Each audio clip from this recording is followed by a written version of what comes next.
Hey, what's going on, guys? I'm going to talk today about the South African Air Force and the Warsaw Airlift and Warsaw Uprising in World War II. Okay, the South African Air Force sent the 31st and the 34th Bomber Squadrons to the Warsaw Airlift. Okay, the supplies were dropped by bomber planes, and the South African Air Force flew out of Foggia area in Italy, and they crossed 7 countries, flew at 450 feet, and the typical height for that plane to fly in was 12,000 feet. That's what the bombers usually did on their bombing runs, but they had to drop the supplies very precise at certain addresses, and the South African Air Force had the high success rate of successful drops. So they dropped their supplies more successful than the British Air Force as well as the Polish Air Force. The Polish Air Force did set up an Air Force squadron and Air Force group in exile, the ones that were able to escape Poland when Poland fell under German control.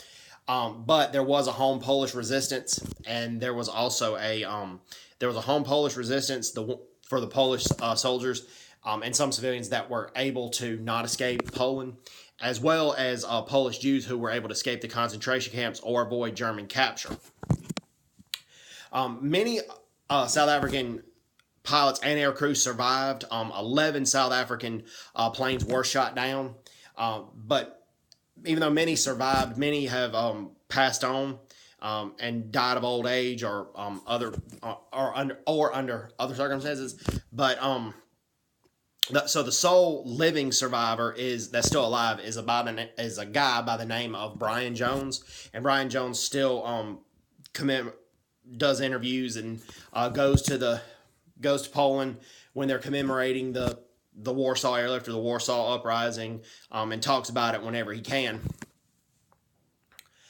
And Brian Jones says that day they were when they were set to go, they were in church. It was a Sunday. The airbase had a white flag. They did not think there was going to be any flying that day, but suddenly things changed. And there was one situation where there was a plane and the pilot was major, and that was British South African.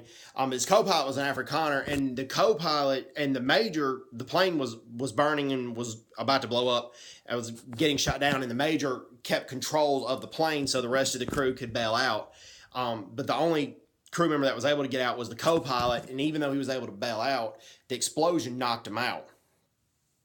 But he was able to regain consciousness in midair, and when he landed, he joined the Polish resistance movement. That's how brave of an individual this man was. So God bless the South African Air Force. They need to be recognized for this. Now, the part of government of South Africa was horrible and it was awful. But one of the good things it did is that it was an anti-communist government, largely anti-communist. But after World War II, Poland was under communist control. The Soviet Union basically took over Poland. And so for the longest time, the South African pilots were not recognized for what they did. But when Poland became free from communism in 1989, as soon as that happened, from 1989 onward, the Polish government and the country of Poland welcomes the South African veterans of the Warsaw Airlift and recognizes what they do. They honor them. Brian Jones goes to Poland. So God bless these brave South African pilots. We need to keep their history alive. We need to keep recognizing them, and they do not need to be taken out of history books just because the color of their skin is white and just because they were white South Africans. As you saw there, the Afrikaner co-pilot, he joined the Polish resistance that was made up of Jews and Caucasian Polish people that was fighting against Nazism. So we cannot forget that. We have to remember that, and we need to keep remembering that. So anyways, everybody was doing well. Take care. God bless them. Bye-bye. Bye-bye.